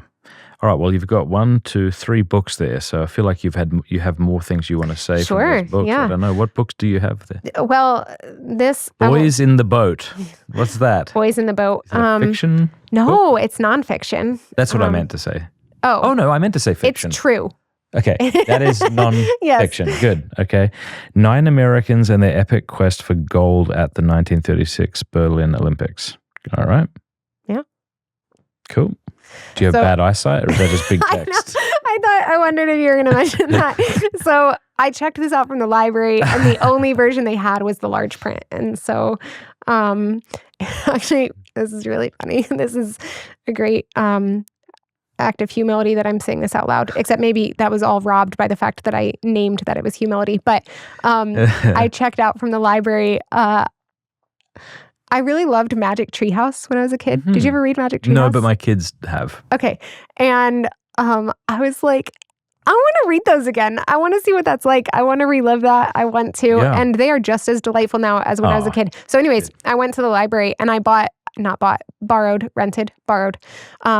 Magic Treehouse books and a large print Boys in the Boat book. So I'm either a grandma or a child. If I were you and I got that large print book, I think this is what would have went through my head. I would have went, oh gosh, look at that. That is kind of helpful. As I've been reading it, I'm like, this is nice. Actually, I think what's the nicest thing about it is that I feel like I'm making a lot of progress because I like very quickly speed reading. Yeah, exactly. People on the plane. This woman's brilliant. There is I use when I have pictures of people or ordination cards or something, like we get so many ordination cards or pictures and I'm like, I can't, this is too much stuff. So I just keep a stack of them and I cycle through them as bookmarks. And then of course there's an image of our Lord. You're like, well, now I can't throw it out without feeling guilty. Thanks a lot, Deacon Jeff. I hope you actually know a Deacon Jeff. I don't. But anyways, I cycle through them as bookmarks and then while I'm reading the book, I just pray for whoever that person is. So that seems, so I don't know that they would want the picture shown because their child is in it, but shout out to Emma and Dustin and Melina. Okay. So, that's my current bookmark is a picture of their beautiful family. Well, first of all, I imagine you were about to read something terribly profound and insightful, or at least gleam from it that. Why were you even interested in this book? A friend of mine, it was one of their favorite books. Okay. And so, cool. That's why. It's a movie. I've seen the movie, Boys in the Boat, and it's very well done and will make you weep. And it's a good movie. But one of the quotes I wanted to share from this, I'm going to save for if and when we talk about the Jesus prayer. But this part I also thought is really interesting. Are you familiar at all with the sport of rowing? I mean, no. Okay. Well, I was not either, but it's apparently extremely physically intense. They said it's somewhere in this book. It says physiologists have calculated that rowing a 2,000 meter race, the Olympic standard, takes the same physiological toll as playing 2 basketball games back to back, and it exacts that toll in about 6 minutes. Wow. That's wild. That is crazy. So, anyways, which is related to this quote that when I read this the other day, I was just like, I thought that it was a beautiful spiritual lesson as well. So the common denominator in all these conditions, whether in the lungs, the muscles, or the bones, is overwhelming pain. And that is perhaps the first and most fundamental thing that all novice oarsmen must learn about competitive rowing in the upper echelons of the sport. That pain is part and parcel of the deal. It's not a question of whether you will hurt or of how much you will hurt. It's a question of what you will do and how well you will do it while pain has her wanton way with you. That's a great quote. I like that pain's feminine. I don't know why, but that struck me. I'm sure it did. Funny. But I like it because we have, and I've talked about this before, we've even, I think, talked about it before, but we have this misconception of the goal in the Christian life. I don't think we have this misconception intellectually, because intellectually we have all the right answers to this, but we act as though the goal of the Christian life is to not suffer, or to not sin. We've talked about this before, for sure, I think we get this backwards sometimes of like, we don't like how we feel when we sin. And I don't mean the guilt. I mean, that's part of it. But like, we want to be better than we are. So our pride kicks in and things like that. We don't like having to apologize. We don't like having to correct wrongs. We don't like having to change. So we don't like those effects of sin. And I think that's often more in our view than the effect on the relationship. Yeah. Right, exactly. And so I think sometimes we want to be holy so that we don't sin, versus we want to not sin so that we can become holy, you know? And I think that's just like a twisted kind of view that we at least act like, even if we don't intellectually believe it. And similarly,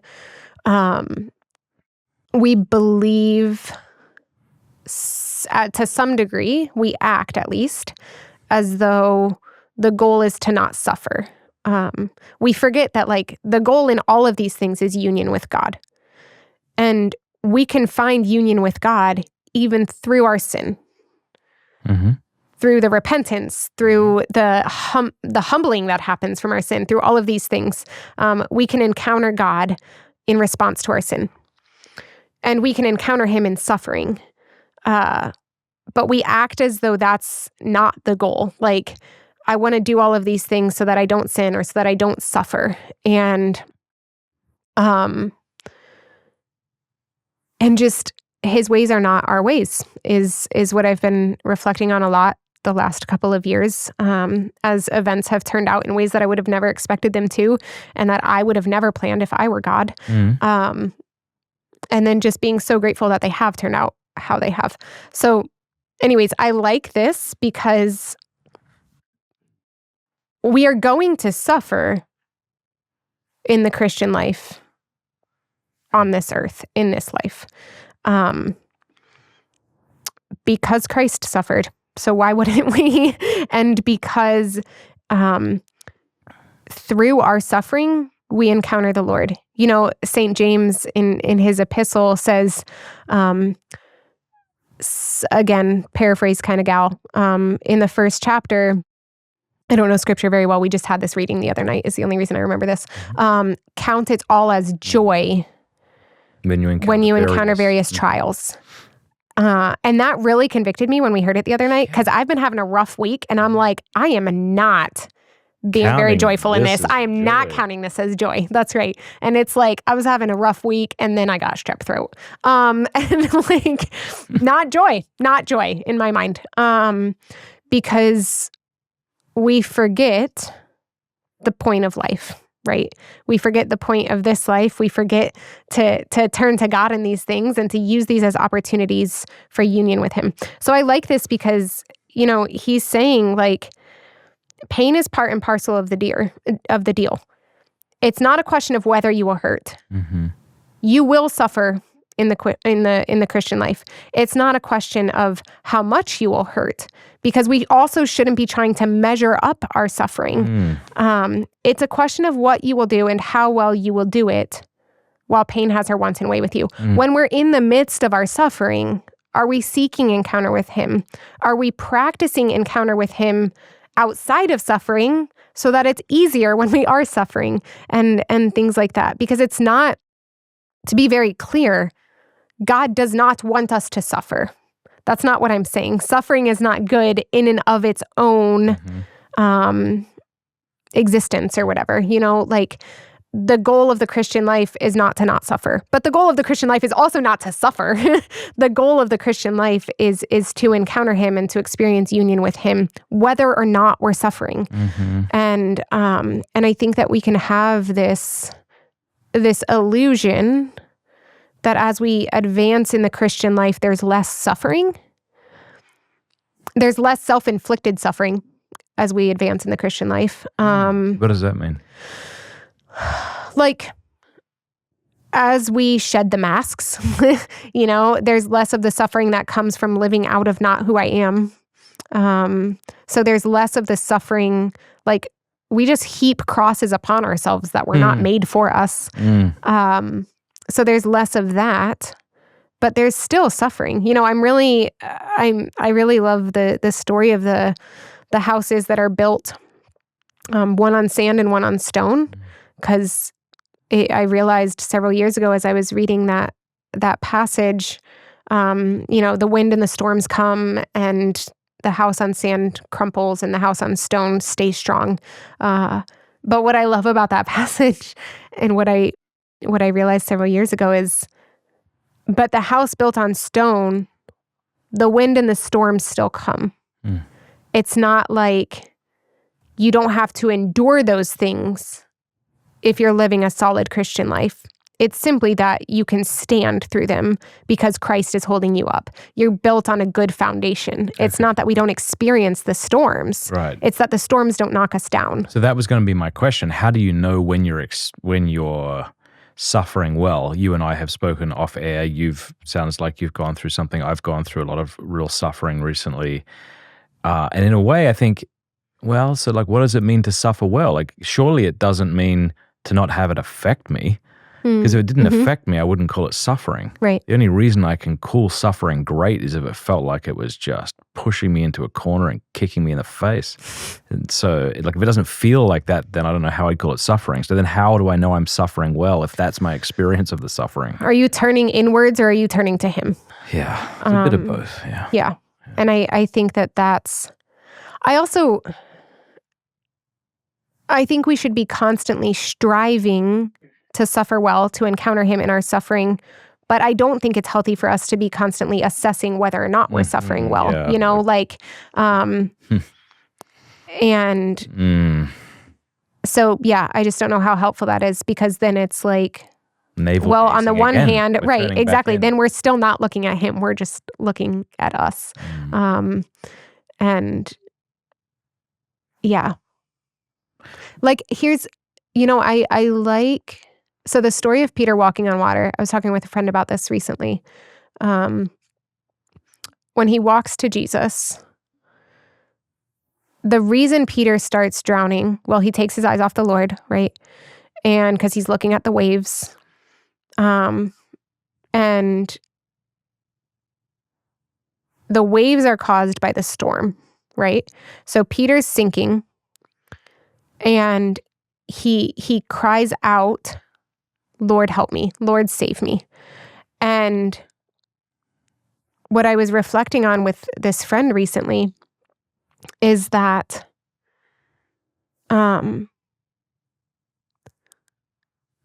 so like, what was causing Peter to actually drown? Like, he's a fisherman. He surely knows how to swim. What was causing him to drown? Are you asking me? Yes. Well, I presume there were waves, so it was rough. Yeah. So like the storm. Right. Jesus doesn't calm the storm. That's not how he saves him. Right. Jesus reaches out and touches Peter. He saves him by his touch, by his encounter. And then he and Peter are in the boat, and then he calms the storm.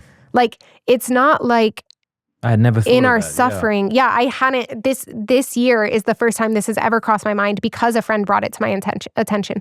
But I really love that, because again, it's like, in the Christian life, our suffering is not, it's not about God relieving our suffering. It's about God encountering us in our suffering, or us letting him encounter us in our suffering. I'm thinking of the hemorrhaging woman encountering Christ through touching his garment. Yeah. I was reading Genesis yesterday about Hagar. I love Hagar. Do you love Hagar? Yeah, sure. I want to call a daughter, not that I can have anymore, but if I could, I'd think about naming her Hagar. Just how abused she was, Like, so she's kind of given to Abraham. Seems like it's not necessarily something she wanted. Has this child, despised by Sarah, sent out. Seemingly punished for it. Yeah. So she's wandering through the desert. She's just being obedient. And then the angel says, "Where have you come from and where are you going?" What a lovely question. And then again, later on, she's with Ishmael, and she's put him under a bush. He's about to die. Angel shows up again. Yeah. So she endured a lot of abuse, but what did she call that place with the well? The one who sees, or just this recognition that she was seen by God in that. Yeah. I like that. I was reflecting yesterday on the story of Jesus raising the paralytic and healing the paralytic and saying, "Rise, take up your bed, take up your mat." And what something stood out to me this year that never has before, which is God doesn't force grace upon us, right? Like, we have to be open. We have to be receptive to his grace. Would you agree with that? I think, what do we mean by grace? I guess we could mean it in different senses. Do we mean help? Like, sure, help. Yeah. Yeah. Would you agree with that? He doesn't force help on us. Yeah, I suppose. Yeah. So that's what I think. And I really believe that. Like, if we are going to persist in something, then that's 100%. I mean, even will the grace given at baptism, right? The church teaches that baptism can't be administered to someone who doesn't want it. And obviously a child has no choice, so receives the grace. But Sure. someone who's resistant. You can't forcibly baptize a Jew. I tried doing that to Ben Shapiro. He got really upset. That's a joke. Like you can't actually forcibly baptize a Muslim or a Jew if they don't wish to be. So yeah, sure. Yeah. So when Jesus asks the paralytic, do you want to be healed? Do you remember what his response is? I'm putting you on the spot here. Yes, no, of course I remember. Do you want to be healed? Doesn't he say, how can I be healed? And he gives excuses as to why every time he tries to get up. Yeah, I don't think he even says, how can I? But yeah, he just gives a bunch of excuses. Like Jesus says, do you want to be healed? And he says, I have no one to bring me to the waters. Yep. So I had two reflections on this. One is, and we were talking about this as a community. Our Hegumena, Mother Cecilia, was actually sharing her reflection about this, and then I was praying with it. But which is that we, and I think this is really a practical piece of maybe advice of growth that I think I could offer to people who are listening, that I need reminded of constantly. And I think of this every year when this gospel comes up. But we often answer questions that people don't ask. One of my sisters I'm in charge of creating the menu at the monastery. One of my sisters might say, hey, have you made the menu for this week yet? And I might say, well, I had all of these things come up yesterday, and so I just haven't gotten around to it, but it's going to be, I'm working on it tonight. Which I just answered a whole bunch of things that she didn't ask. Maybe she was asking because she was just going to say, oh, I was going to ask, if you haven't made it yet, can you include this on it? Right? But I immediately assume what she's asking and answer that. I do that with instead of answering what she's actually asking. Yeah. Right. And it drives me crazy when people do that to me. You don't trust that people mean what they say. Right. Yeah. Yes. And so often they don't, which is... Right. And so I was convicted by that, as I am every year, of actually answering the question that people ask me, because either they actually meant it and then fine, and we move on with our lives, or they were intending something else, and I don't want to encourage that kind of passive aggression or codependency. And so I think either way, it's helpful to just answer the question. Very good. So that's one kind of just practical thing. But the other that's maybe more intangible or something, but I think is a good reflection on this, is Jesus asks him, do you want to be healed? He gives all the reasons he can't be healed. And then do you know what happens next? Remind me. There's no follow-up conversation. Jesus just heals him. Oh, okay. And I was like, but wait, God doesn't force healing upon us. Okay. We have to be receptive. How is that? How does that jive with this passage? Okay. And then as I sat with it, this is my own interpretation. This is my own reflection upon scripture. I'm not, whatever. But I think it has to do with Jesus sees our hearts. He hears the cry of our heart. And for all we know, that man in his heart was crying out for healing. Gotcha. So whereas you can't read your sister's mind if she says something she doesn't mean, Christ can know what we mean even when we say something other than we. Yeah. And I think that there's a beautiful, Jesus meeting this man where he's at, he doesn't just Jesus doesn't scold him and say well, fine, if you're going to come up with excuses, then I'm not going to heal you. Jesus knows that maybe these excuses are simply coming from a place of deep pain. Maybe this man doesn't have the courage to say, yes, I want to be healed because he's been disappointed so many times. Maybe it could be coming from just fears and insecurities and wounds and all of these things. And the Lord sees and knows all of that. And he hears the cry of the heart, even when we don't have the courage or maybe even the self-awareness to speak it. So anyways, I just was reflecting on that. But that's really beautiful. Thank you.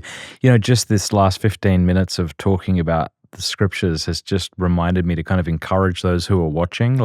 It's not difficult. Spiritual life's not difficult. Just, pick up the Gospels and just read them, Yeah. There's all sorts of saints and fathers that neither you nor I are ready to receive, but you don't have to be. Just pick up the Gospels and read them. And even more than that, even more simply than that, I guess I would say, if you attend Mass, listen to the readings. Like it is, or the Divine Liturgy, listen to the readings. If you attend a Protestant church where they proclaim scripture, like listen to the scripture. Even if you're not doing this at home yet, receive what's being given to you. Because I think we get bored at Mass, we get bored at Divine Liturgy. But I think more often than not, when we are bored, it's because we're not actually listening and taking in what's happening around us. It's the thing where we're sitting with our wife and our mind is elsewhere. Like that's when things become boring, is when it's like your mind is elsewhere. So you want to be wherever your mind is. Whereas if you can bring your mind here, which we'll talk about when we talk about the Jesus prayer, I think it is easier to not become bored. Yeah. I think it was Scott Hahn who said something like, boredom with the scriptures isn't the result of familiarity with them. It's like no, I forget how he put it, more of a paraphrase guy, but something to the effect of we need to be more familiar in order to be more moved by them. Yeah, because because when we're very familiar, that's when we start to notice when the Holy Spirit is throwing something else at us. Like how many times have you heard or read the story of Peter walking on water? You're very familiar with it.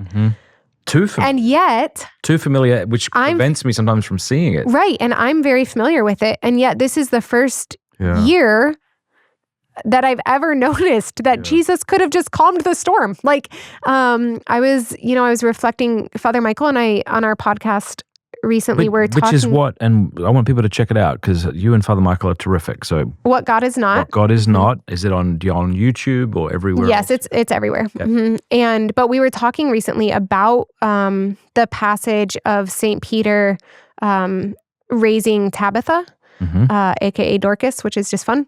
But I didn't know about that. We were talking about the parallels between that and Jesus raising Jairus' daughter, because there are a lot of parallels.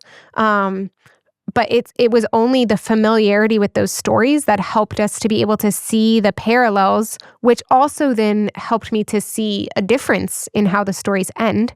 I think I'll leave that hanging so that people can do their research and they can, maybe you can find the difference. It's like those spot the difference in the pictures, from the magazines when we were little. Anyways, I used to love those at the doctor's office with the, but yeah, it's like, I was familiar with both of those stories. That didn't make them boring. That made it more capable, made me more capable of entering into them. Which I'm not very familiar with scripture. I always, when I hear, I don't know if you've ever heard Bishop Kurt Burnett preach. He's an incredible homilist. And when he preaches, or my friend Father Nathaniel, a Benedictine from Latrobe, he's good friends with Father Boniface. When they talk about scripture, it sets my heart on fire. And I'm like, I want to love scripture the way that these men love scripture. So I'm not claiming to be any of those. But yeah. All right. Speaking of familiarity, by the way, I remember, I was maybe 17 years married, and I remember just looking at my wife and kind of seeing her anew. And I was like, who are you? Who have I had coffee with for the last 17 years and not seen?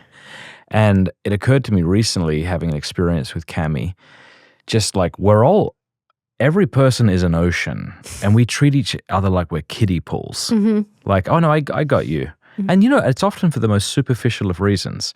You might know someone who looks like someone else or has similar mannerisms. Go, oh yeah, I get him. I got him. You're like, dude, there's an ocean. People are so deep. Yeah. We just spend most of the time up the top. Anyway, what's something you thought you knew before you entered the convent that you have subsequently at least learned more about, if not known, come to know?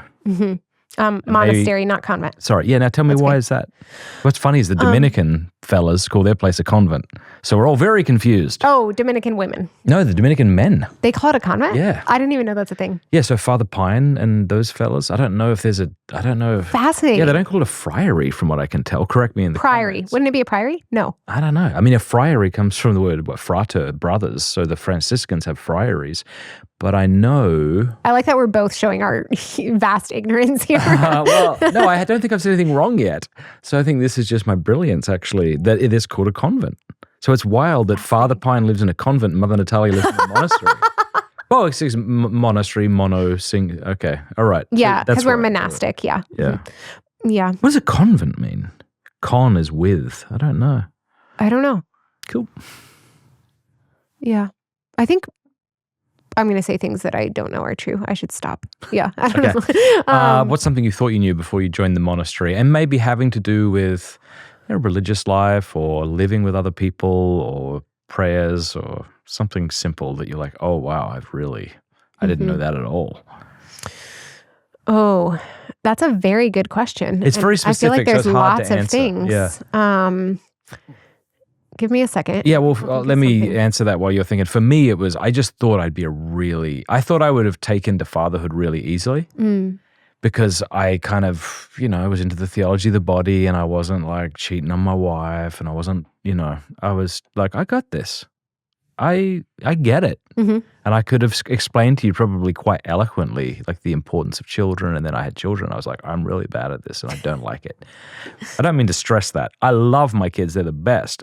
There was a period of my life that I found really difficult and then felt really alone in. I don't know. Maybe that's not a good answer, but that is a answer. Mm-hmm. I think one of the things is I thought that I was an extremely generous person. And I do think actually that's true. I think generosity is one of my gifts, but I didn't know how much it needed to be purified. So I realized that a lot of my generosity was coming actually from a self-love. So for instance, I would, if one of my sisters is in a really terrible mood, I might make her an Americano, or I might like offer to take something off of her plate for her or something like that. And I used to think that was because I love people and want them to not suffer. And that is true to a degree, but oftentimes when I do that, it's not coming from that place. It's coming from a place of this person is difficult to live with when they're in a bad mood. So I want to ease their load so that they're not in a bad mood, so that it's more pleasant for me to live with them. And so, yeah, I think most of my answers to questions like that would have to do with just greater self-awareness. And not even a lot of those places, it's not even that I've grown and become purified in, but it's like I at least recognize the places that need purified. So that's good. Yeah, I think that's the first thing that comes to mind. I also would have, I don't know, I probably would have thought that that at some point prayer becomes easy when you're a nun, and that like once you get used to it, then it becomes easy, and that like you just want to pray all the time. And I don't want to pray all the time. Good. I don't want to always sit in silence. Sometimes that's actually really difficult to do. And I kind of thought that it's just like, well, that's just, you get over that. And then once you're past that point, then it becomes easy once it's habitual. Well, not just the silence, but how do you feel about all the psalms that you're chanting, the different hours of the day and vespers, and is that any easier? Because one thing I've learned about Byzantines is when they say, "Let us conclude our evening prayer," they are lying. That means that you've about reached the staple in the booklet. Exactly. Good. Yes. Yeah. The length of the prayers, the liturgical prayers, is still not really difficult for me. But that's always been a big attraction to me about the liturgy. The liturgical prayer is actually was one of the greatest draws for me to the monastic life, because I really love our liturgy, and that's a place that I often find comfort and solace and rest. But yeah, I think especially my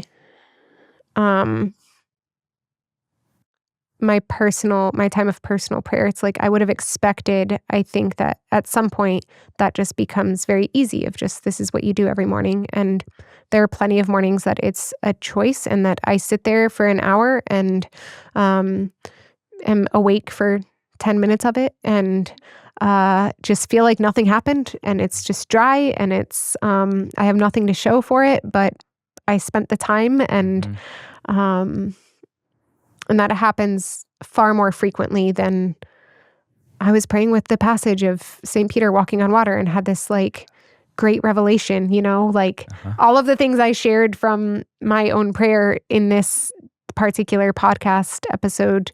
Is this called a podcast? I think so. I think so. Okay. Are reflections that I've had like over the past few years. Yeah. It's not like this is what's happening every day. Yeah, that's good. All right. We are going to do a separate episode for those at home where we talk about the Jesus prayer because everyone's like hanging on, waiting, cannot wait to do that. But my final question is, what would you like young women who might be open to discerning a vocation with your monastery to know about themselves and the vocation process, but also about the monastery and what they should expect it to be like? I think what I would like young women to know about themselves, first and foremost, like, you need to have a relationship with the Lord. You need to be praying consistently every day to really seriously start discerning with any community. When a woman reaches out to me, I'm actually the vocation director for our community. So when a woman reaches out to me, one of the first things we talk about, is like, are you praying every day? And if not, like, that's where you need to start. Because ultimately, what we and you are discerning is the will of God. And so if you're not building a relationship with him and you're not learning to listen to him, then you're not going to hear that. And I don't just mean praying about your vocation. I just mean being with him. Because we shouldn't only go to God when we want answers to something. And I think the other thing that I would want women to know, I know you only asked for one, but I'm giving two because that's what I do, is that we genuinely, and this is true of any healthy community, we genuinely want God's will. So this isn't about discerning with a community. I've just seen this many times. Discerning with a community is not about like tricking them into seeing a vocation in you. It's not about, it needs to be a genuine seeking of God's will, which means being honest about yourself and about your struggles and about the things, not trying to put on a mask or a facade of someone who you think fits the life. I was at a formators workshop recently, and I was talking with some other vocation directors, and one of them was describing how as vocation directors, we're kind of having to hold in tandem. As we're talking with women, we're looking for what is going to be good for the woman, but then also what's going to be good for the community. And what I added to that, and what I and I think this is probably what she meant, and when I said it, she was like, oh yes, that makes sense, is those things aren't held in tandem. They're one and the same. Because it's not like God's will is split and God's will for this woman is different than God's will for this community. Either God is calling this woman to this community, in which case it is what will be good for both, or he's not calling her, in which case it would be bad for both. It's not like God's calling you to this community, but it's not good for us, nor is it the other way around. I think just knowing that like this isn't about, discernment is not about convincing a community. It's not about trying to fit into the life. It's a joint discernment. Both the woman and the community and the spiritual director, trying to hear what God wants and respond to that. What I would want her to know about our community, or really discerning with any religious community, any monastic community, is that I mean, we already touched on this a lot, but just we are broken human beings. And so you're not entering into perfection with a bunch of angels. Yeah, absolutely not. Like I am very crabby. Pretty often. And my community has to deal with that. And if you enter with us, you have to deal with that. You know, there's a lot of I think that's what should be on the vocations flyer. Just you being like, I'm very crabby, and if you join us, you're gonna have to deal with it. Yeah. That's the but sometimes I'm crabby with a smile. So there's that. But yeah, it's you know, you're discerning with a community of different struggles and different living in a monastic community is like being in a rock tumbler is the analogy that's often used. And we are really we are being smoothed out. The sharp edges are being worn off, but only by bumping into one another and our sharp edges hitting each other. And that really is very, very true. Like there are ways that I see my sisters suffer because of my either because of my sin or even just because of my wounds. And I have to trust that their suffering for my sake and their holding me up is for their sanctification as well. Yeah. What's the first step a young woman could take if they want to look into your monastery? You could go to our website, christthebridegroom.org. Okay. And if you're praying every day, and ideally if you have a spiritual director, and if you feel like you might have the heart of like if you have a love for Eastern spirituality, and you want to discern monastic life, then it should be like a response email. That's right. Follow these steps, then respond again. Good. Thanks for being on the show. And your podcast is What God Is Not.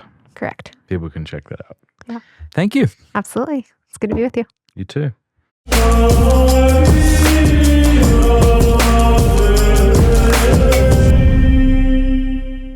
Thank you very much. I cannot believe you made it all the way to the end of this interview. The fact that you did shows me that you might enjoy a lot of the stuff that we do here at Pints with Aquinas. So please click subscribe, click the bell button. We really appreciate it.